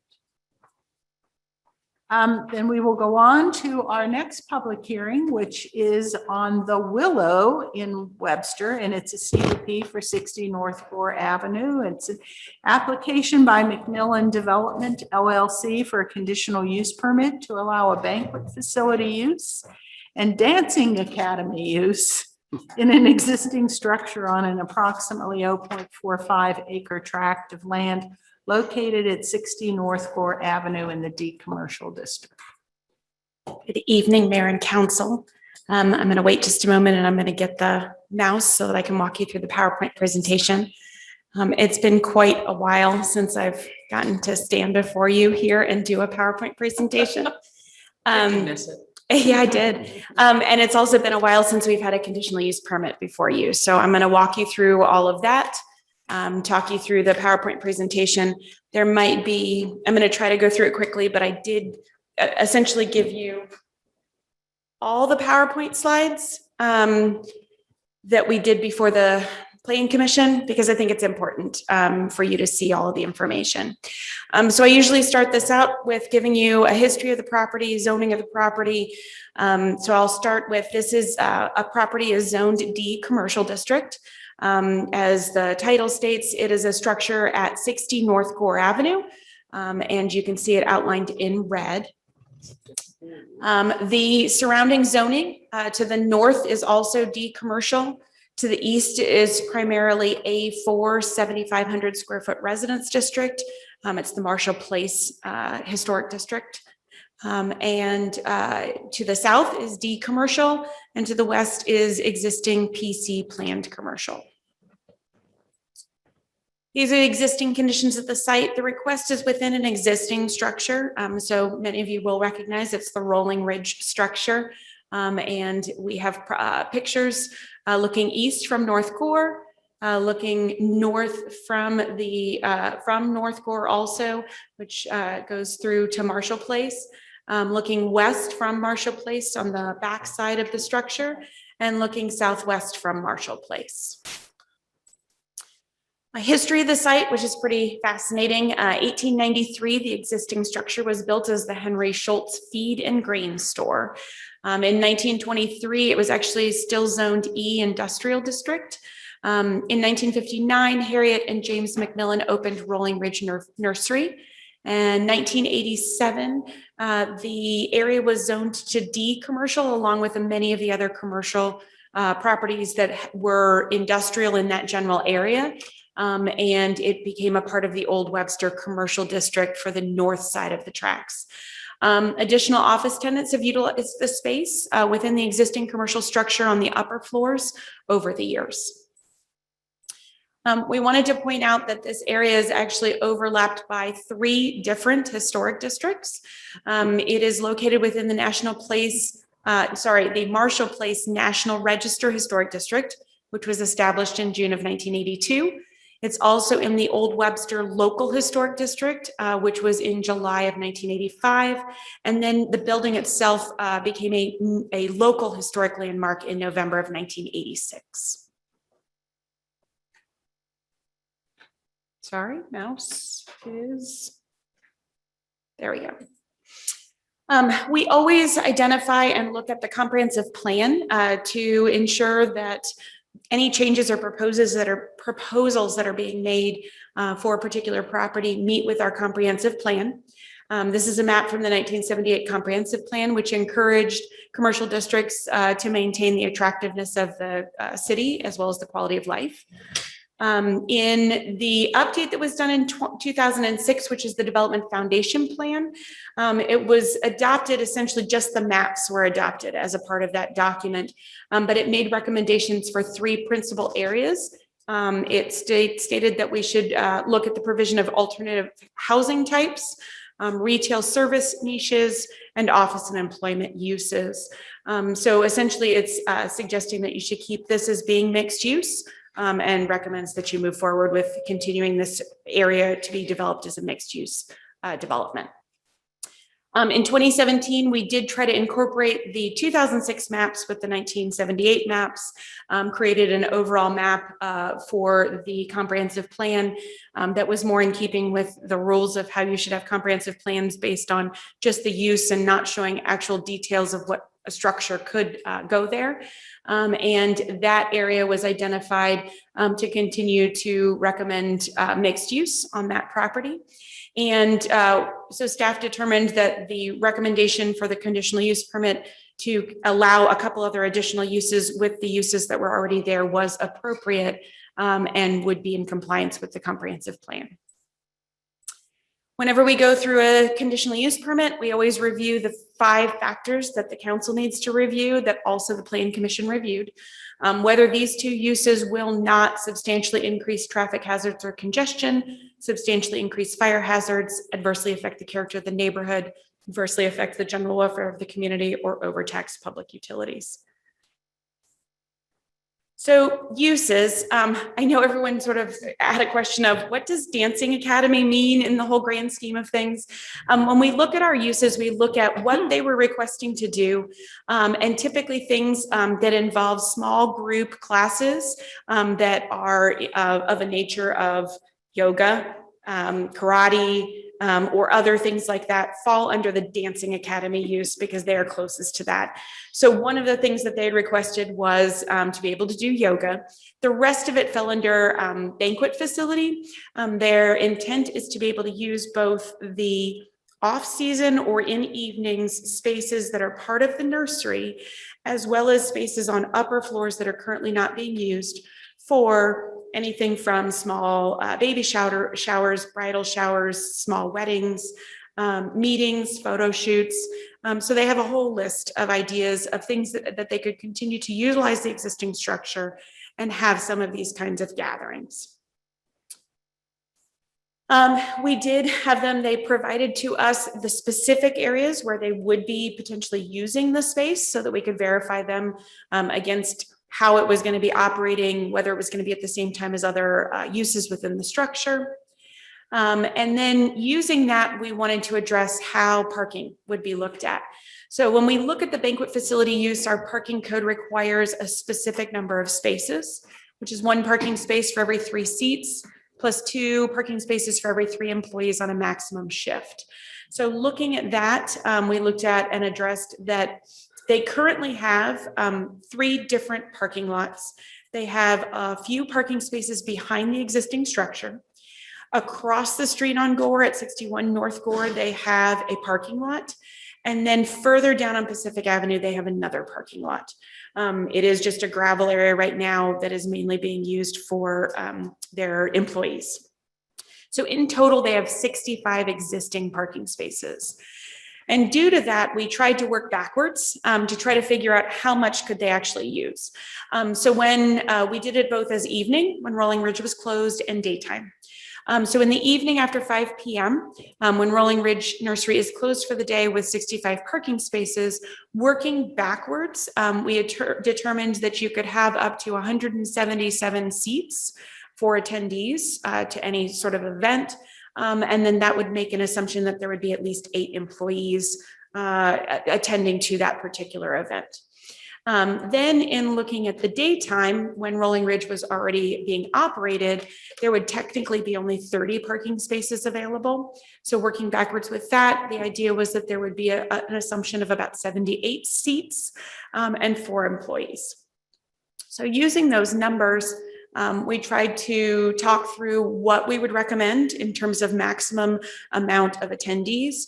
And then looking at the recommendation that because 2 of these parking lots are located within the redevelopment area, that we would need to have something identified that should they no longer have those 2 parking lots in the future, that they would obtain some sort of agreement to also get that same number of parking spaces as part of however it's developed in the future. In addition, we always have to take into account, well, what else is going to make a factor? In this case, the fire code and what the fire code occupancy would recommend. Looking at the main building, looking at a typical number, which is 15 square feet per person. It gave an occupancy in the main building of 75 and an occupancy in the greenhouse of 146. That's assuming that the greenhouse is empty and there aren't a lot of other obstructions. In addition, there would need to be an emergency egress plan that would be provided, and the recommendation by the fire department was prior to us issuing a business license for this operation, that they would provide that emergency egress. So looking at all of that, staff, in considering the parking and fire code standards, staff recommended a daytime of a maximum of 75 persons for events held prior to 5 p.m. In the evening, a maximum of 150 persons for events held between 5 and 11 p.m. And the assumption that that maximum parking supply or the minimum parking supply of 65 spaces still be provided, whether it's through some sort of private leases or agreements, should they lose the 2 parking lots that they currently own. We also looked at hours of operation. With the recommendation that it would be 7 a.m. to 11 p.m. all days of the week and not beyond that. And then the reduced maximum occupancy, those events would have to be held prior to 5 p.m. So looking at that, those would be those hours of operation. We always have to look at setbacks with our conditional use permit. And the fascinating thing is that the existing structure meets essentially all the setbacks for the D commercial district, with the exception that 1.11 feet of the south property line, the building encroaches into the setback. So we put something in there that basically said that the existing structure can remain with any interior renovations, but if they should try to do something in that area, that they would have to address it. We didn't recommend putting any additional setback requirements on it. Performance standards and lighting, always important when you have evening events, to remind everyone that they have to meet all of our regulations that we recently put in the code in regards to noise, vibration, odor, smoke. All of those are already in the D commercial district. We would ensure that it needs to also obtain to be provided for with anything in the CUP and those uses. There is already a maximum lighting of 0.5 foot candles at any residential property line. There is residential property to the east, so we would ensure that that is kept and met. We did not recommend putting any other performance standards beyond the ones that are already within the code. Historic preservation and ARB, they have no intent to change the structure at this time, doing any exterior alterations. Everything is an interior use, but just in case, it was reminded that if they should need to do any of that, they'd go before the Architectural Review Board for a public hearing because they are in a historic district. Before I get into staff recommendations, any questions about that information? I have one.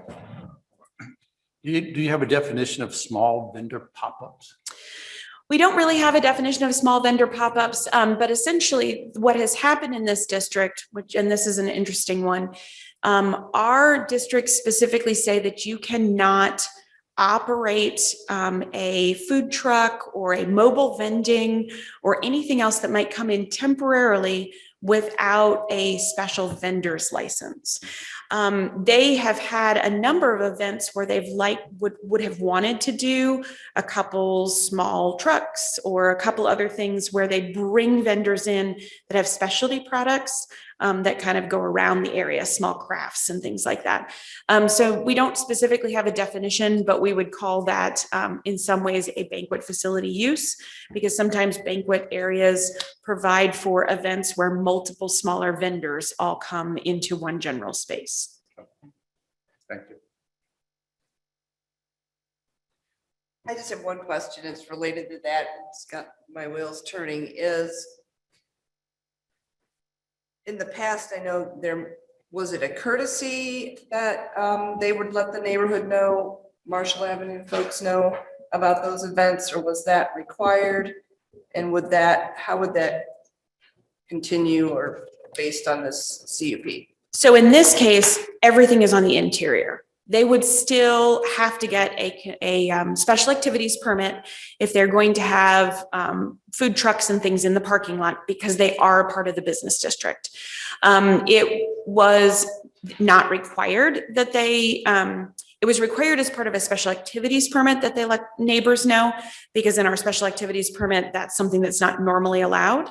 But it would not be required if they were inside their structure as part of the CUP.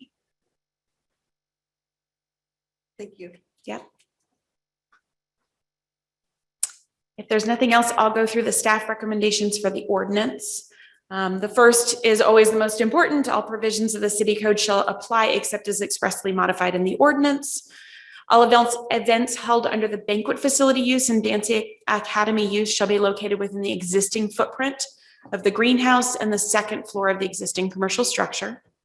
Uses shall not encroach further beyond the south front property line than the existing legal non-conforming commercial structure, and all other dimensional regulations of the D commercial district shall apply. That again allows them to remain with that 1.11 feet in front.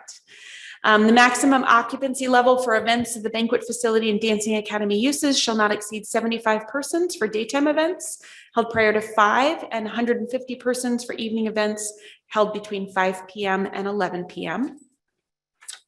Minimum of 65 off-street parking spaces shall be provided. An equivalent number of off-street parking spaces shall be provided through private parking lease agreements should existing parking facilities at 61 North Gore and 147 West Pacific be removed or become unavailable. Hours of operation limited to 7 a.m. to 11 p.m. The applicant shall provide the fire department with an emergency egress plan. Fire department approval of the emergency egress plan shall be necessary prior to business license approval. And the last is the conditional use permit is personal to the owner and shall not run with the land. I didn't say at the very beginning, this did pass unanimously before the Plan Commission. We did have neighbors with some questions and concerns, as well as neighbors who were in support. And I think that they did try to take carefully into consideration. Some of the concerns that were there were actually related to the existing business and not the proposed. And we will continue to try to address some of the concerns that came up with the existing business. All right, So the applicant I know was going to come in on Zoom in case you had any questions. Oh, sorry. Dual mouse.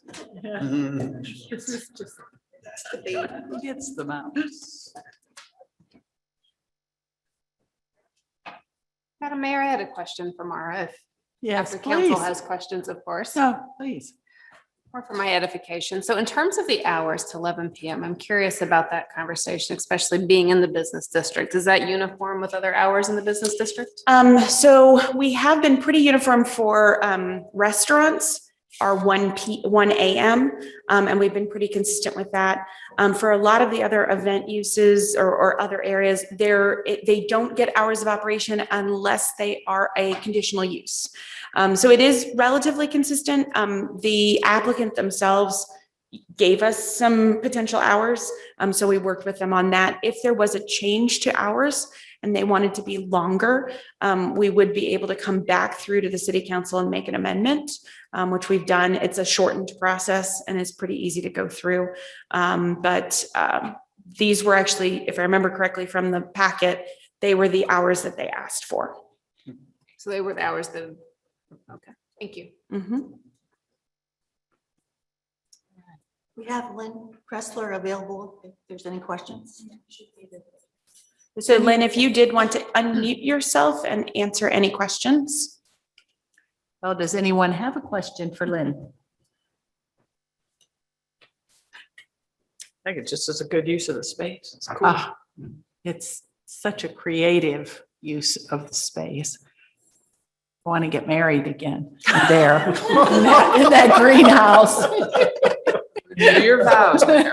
Yeah, renew your vows in the greenhouse. I think that'd be great. Anything else? Any other questions or comments? Oh God, that's going in the public record. Well, I just want to say this is the second time I've sat through this and I enjoy hearing more and more about your plans, Lynn, for the space. Yeah. So I'm looking forward to some new activity there. Thank you. We for several years have toyed with what to do with all the underutilized space in that building. And really for those people in the community who haven't come into the building and looked around, they really need to, because it's just an amazing space. So over the last several years, we've just kind of listened to our customers and listened to the people in the community. We have weekly, if not more often than that, requests to rent our space. So we finally, as a family and a business, decided to get together and just say, you know what, we can do this. Years ago, when we had nights at the nursery and we got rained out a lot. And so we had to move our small little combos, our 1 and 2 person musical combos inside, and we put them in that space, and they were amazed at the quality of the acoustics. They loved I guess it's just the wood. I'm not a musical person myself, but they said it was wonderful. So I think having a small event there and gathering space, it has tons of personality. So we're excited to finally move forward and do something really, really wonderful with the space. Lynn, do you have a timeline? When can we start renting? So fall would be the earliest. We have a few renovations to take care of in the building or in the room, some restrooms and things like that. We have a preschool, a school that's renting the space for their students, June, July, and August. So fall would be the earliest, and it'll take us some time to get everything up to date. But as soon as we move forward and get approval, we'll start putting together some information so everybody can start marking it on their calendar. Great. Thanks. Thank you. Anybody else? Question or comment? All right, let's close this public hearing, Neil. I would move for the admission of, We need no hands up. Oh, okay. I'd move for the admission of the following exhibits. Number 1, the Plan Commission staff report by Danny Gendusa, planner for meeting date May 3rd, 2021. Cover letter from Willow in the Webster. Number 3, the estimated seating capacities provided by the applicant. Number 4, the Alta NSPS land title survey of subject property and adjacent properties. Number 5, the preliminary floor plans. Number 6, the fire egress plan submitted May the 3rd of 2021. Number 7, the Director of Planning and Development's PowerPoint before the City Council, June the 1st of 2021. And finally, the zoning code of the City of Webster Groves. Thank you. Councilmember Smith, could you call for the first and second reading, please? Yes, Mayor, I'd like to call for the first and second reading of Bill number 9150. Second. Bill 9150, first reading. An ordinance granting a conditional use permit to the Willow in Webster to allow banquet facility and dancing academy uses on an approximately 0.45 acre tract of land in an existing structure at 60 North Gore Avenue in the D Commercial District and matters related thereto. Any questions or issues? And let's do that second reading. Bill 9150, second reading. An ordinance granting a conditional use permit to the Willow in Webster to allow banquet facility and dancing academy uses on an approximately 0.45 acre tract of land in an existing structure at 60 North Gore Avenue in the D Commercial District and matters related thereto. Great. All right, we're moving on to remarks of visitors, and we have 1 or 2. What? 1. Ooh. You've already heard part of it. All right, this is from Dave Buck, received on May the 29th. Mayor, City Council, City Staff, and SG Collaborative. This shares 2 personal hopes from the cheap seats to build upon your earlier work session discussion this evening on the Old Webster Redevelopment Project. Hope 1, before it gets too late, I hope that City Council, City Staff, and SG Collaborative come together as a united team and revisit and possibly rethink and update the original 4 objectives in the city's RFP to better define success and evaluate performance on this project. In abbreviated form, the original objectives were 1, remediate conditions that can lead to blighting, 2, remove conditions representing economic and social liability. 3, promote new development, and 4, enhance the stability of the area. Versus these broad and vague statements, a project this big and important needs a well-defined and agreed to SMART goals that are specific, measurable, achievable, realistic, and timely. Additionally, everyone knows more about this project now than when it started over a year ago. For example, should an overall project goal exist around 1, affordable housing, or 2, advancing the historic small town character and arts identity of Webster Groves, or 3, leveraging the deep history of the site as the 1866 home to freed former slaves who built the First Baptist Church on Porter subdivision by Shady Creek and lived up the hill from the church on Vinegar Hill. Hope 2. Here's my single biggest concern about the redevelopment, bar none. SG Collaborative is leading the biggest and most important creative development of its kind in the history of Webster Groves. And in creative thinking, there is always more than one right answer. But SG Collaborative has presented to the community only one fundamental plan dating back to last July. There have been meaningful enhancements along the way, but it's still the same one plan at its core. So let me be clear, my real issue is not in the one plan they have presented, it is that it's the only one. Certainly there is more than just one idea for this 15-acre site. Can the community at least have a choice of at least 2 good and different options? The community deserves a second choice in order to make a better final decision of the one they like best. Peace, Dave. And then if anybody else has a comment, raise their hand.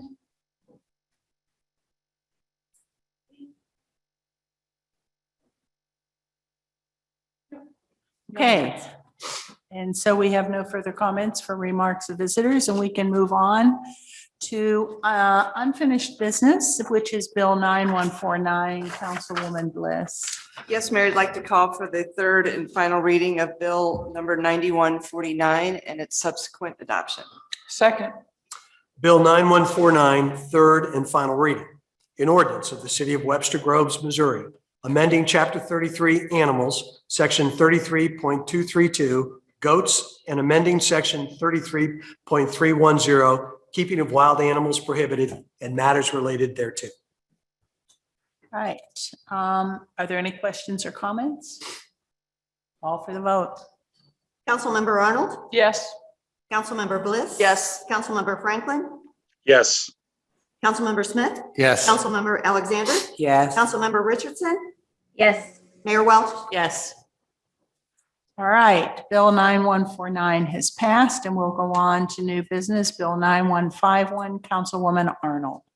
Yes, Mayor, I'd like to call for the first and second reading of Bill number 9151. Second. Bill 9151, first reading. An ordinance defining the classified service of the City of Webster Groves, fixing the compensation for employees in said classifications, and repealing ordinance 9123. Are there any questions or issues? Hearing none, let's do the second reading. Bill 9151, second reading. An ordinance defining the classified service of the City of Webster Groves, fixing the compensation for employees in said classifications, and repealing ordinance 9123. All right, Councilwoman Alexander, 9152, please. Yes, I would like to call for the first and second reading of Bill number 9152. Second. Bill 9152, first reading. An ordinance fixing the compensation of persons in the unclassified service of the City of Webster Groves and repealing ordinance 9124. Are there any questions or issues? Hearing none, let's do that second reading. Bill 9152, second reading. An ordinance fixing the compensation of persons in the unclassified service of the City of Webster Groves and repealing ordinance 9124. All right. We will move on now to the discussion about the referendum petition certification regarding ordinance 9145. And I believe, Neil, you will open that discussion. Yes, please. ma'am, if I may. As you all know, there has been a petition for a referendum that has been filed in this matter. We need to have, first and foremost, that petition certified by the city clerk to the council that the results of the review of the referendum petitions that were filed are in fact complete and sufficient as required by the code. There was one petition that was submitted to the St. Louis County Election Board to determine whether they had an adequate number of signatures for registered voters, and then the city clerk reviewed each of the petitions for the statement of circulators. Madam Clerk? Yes, thank you, Neil. As required by the charter, I am hereby certifying to the council the results of the determination by me and upon the advice of the city attorney as to the sufficiency or insufficiency of the referendum petition filed on May 18th, 2021 in my office regarding ordinance number 9145. The determination contained in the certification, which is hereby entered into the minutes of the June 1st, 2021 council meeting, the first regular meeting since completing the examination of the petitions, is that the referendum petition is sufficient under the city charter. Having been deemed, and by the way, there's a document that is included in your records that is signed by the city clerk that acknowledges the sufficiency of the certification itself and the certification itself. Under Article 14 of our charter, there are certain duties that are now triggered and now required of you based on a determination that the petition is sufficient. Article 14 sets out what those rules are. You now have 30 days in light of the fact that the certification has been entered tonight to reconsider the ordinance, and you must reconsider the ordinance under the charter. You would have to determine whether or not this evening you are going to repeal that ordinance or not. Due to the time constraints that are related to placing the measure on the next scheduled county election date, which is August the 3rd, 2021, we would have to rule on that tonight. Now, part of what the charter requires is that the city clerk has 15 days in which to certify. She's now done that within that 15-day period.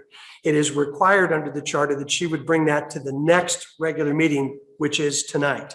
We have 30 days in which to act, but if we don't act tonight, we will miss the window for that August election. And so, again, we have been in touch with the county election commissioners or the Board of Election Commissioners, and in the event that we act on this matter tonight, we can still get it on, should you determine not to repeal the ordinance, we can still get it on the ballot for August the 3rd. We would have until next Tuesday in which to do that. I've already drafted a petition in expectation of what the vote may be, and I've already drafted up a proposed order, and we're prepared to move on that quickly. So the next thing that you must do is consider under the charter the following. You have to, someone has to make a motion to reconsider ordinance 9145 upon this question, quote, shall ordinance 9145 be repealed? Mayor, I move to reconsider ordinance number 9145 upon the question, shall ordinance 9145 be repealed? Second. It's been moved and seconded. And it does require a roll call vote. Yeah. Is discussion permitted? Yes, ma'am. Is anyone here to comment? I do have a comment. I've taken into account the comments we received from the community, and it's with benevolence and lots of research and forethought that I've reconsidered and discussed the options of either repealing or standing by this ordinance. The overall approach is to create more housing options for more residents during all of the various stages of their lives. This residential zone was selected because it touches all areas, north, south, east, west, and even through the middle of our city. Not all of these lots meet the criteria to permit two-family dwellings, so it is not an entire zone of residential lots. Ordinance 9145 is just one step and the best way to measure the opportunities this type of ordinance will create. That said, I'm not in favor of tabling the idea of breaking down zoning barriers that may be keeping families from joining our community. And I'm in favor of putting the referendum on the ballot for our community to decide. Any other comments? I'm going to be much longer than Pam because she's maybe more to the point. And forgive me because I did write it out so I wouldn't forget what I wanted to say. I will not vote to repeal this ordinance tonight and look forward to the community debate about what it is as we move to the August election. Contrary to what the opponents say, I'm not afraid of an election. It will provide an opportunity for our community to learn more about this ordinance and for us to have another conversation about housing options in our community. Ordinance 9145 was designed to address what some planners refer to as missing middle housing. We have a growing problem with infill housing in which developers tear down affordable homes and replace them with new houses that are many times more expensive. I've provided several of those examples in the past, so I won't do it again here tonight. And I know some residents would like us to simply ban the infill housing and what goes with it. And we can't do that. Instead, we can give developers options that make homes relatively more affordable, like duplex housing, with each unit selling for significantly less than those expensive single-family homes being built right now. These houses are not currently being built here and are desirable for young families and for seniors. There are safeguards included in this ordinance. I think the Plan Commission was very thoughtful about that. And also in the companion ordinance number 9146, which passed at the same time. And these safeguards ensure that homes, both duplexes and single family, better fit their neighborhood and lot size. And in the case of the duplexes, a great many of the A4 lots are by definition too small to allow these duplexes. One estimate from our plan department, based on county assessment records, suggests that 50% of A4 lots do not qualify based on the dimensional requirements alone. In addition, many of the remaining homes are valued at a price that makes them cost prohibitive for infill housing. And we also have limits on how much of the lot can maybe be covered by a house and how tall a house may be based on the neighborhood in which it is situated and the surrounding homes. And keep in mind that these duplexes have to meet all of the requirements in our zoning code, including off-street parking and approval by the Architectural Review Board. There have really been three criticisms I've heard, and I'd like to really briefly address those. One is that property values will decline if multifamily housing is allowed on a street. There's no evidence that this will be the case. Studies consistently find no negative impact on property values, and in some cases find an increase in value for property adjacent to or near multifamily homes. We have a local example, the L on Lockwood. People worried about declining home values, and the assessments have said those have continued to rise in value. The second criticism is that we're discriminating against those in A4 districts. You know, the Plan Commission decided starting with the A4 districts was preferable because current zoning already allows for duplexes there. The choice was made based on what was in our code currently. And we're just removing some of the barriers to building that. And the third criticism is the proposal doesn't go far enough in addressing the issues of housing affordability in our community. And there's no one proposal that's going to fix that. We have to do quite a few things, and this proposal is designed to focus on that middle range housing rather than low income or affordable housing. There are other ways that we can work to achieve more affordability in our community. Zoning is a powerful tool. It's been too often used to exclude people based on income and race, and allowing duplexes as a small step in diversifying our housing stock. And I would just again like to say to the Plan Commission members, thank you for spending 6 months very thoughtfully considering this proposal and then unanimously sending it to us as a council. So thank you for indulging me in that length. Anybody else? I don't have a written out plan here, but just in reflecting on many of the comments that we received around this, and I would just really like people to consider that this is a positive attempt to offer more diversity in the housing stock in our communities. I think that people have looked at this as a negative. I mean, we've heard some really negative comments around this, but I have even heard comments about, people are going to come in and pick off these lots, and then they're going to just tear down houses and they're going to start targeting these A4 areas. And the reality is that's already happening. I live in that area. And I receive cards every day. I receive people come by my house taking pictures of my land. And what I think that this may allow us to do is we can't stop that. That's still going to happen. But maybe the properties that are put there will be more affordable for people. This is not to create some low to moderate income influx of housing in our areas, but maybe a $200,000 to $400,000 property is a lot more obtainable for people than a $500,000+ property. And that's a pretty much what we would be able to help facilitate with something like this. So I am not in favor of repealing this, and I would be very interested to see the public's comments or the public's, how the public would vote on in August. I can tell you I will vote to repeal it because I've been looking at what some of the other communities around us are doing.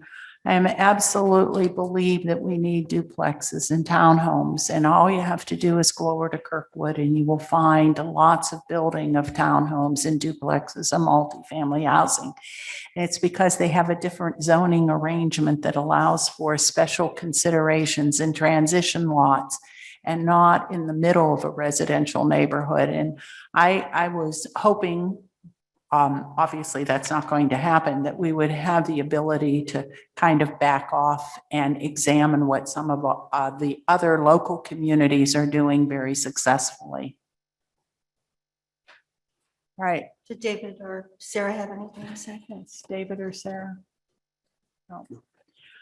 All right, I guess we will call for the vote on this, and the vote is, let's restate it. The vote is to repeal the ordinance. Yes. Okay.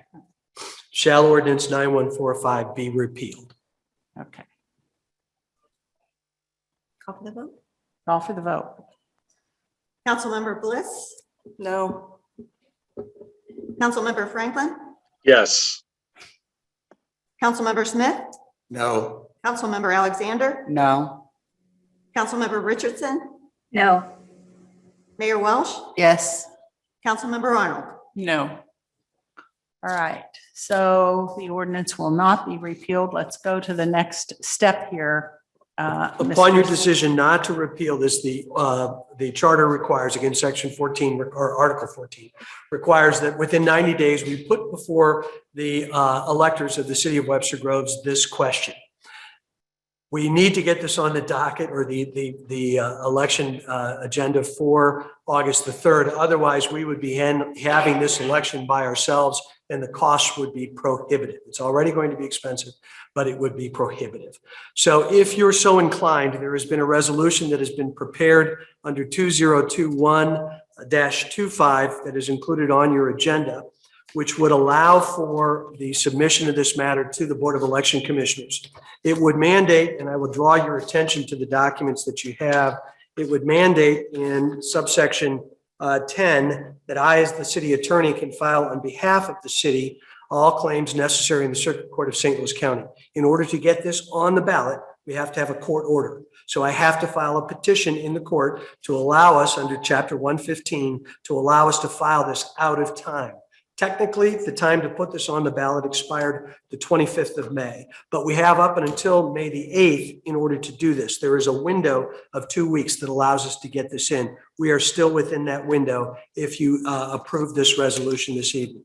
So I would ask you to consider that because of the timing issues. And again, all parts of the resolution, of course, are important, but it gives me the authority to file this on behalf of the city. So Councilmember Smith, could you call for resolution 2021-25, please?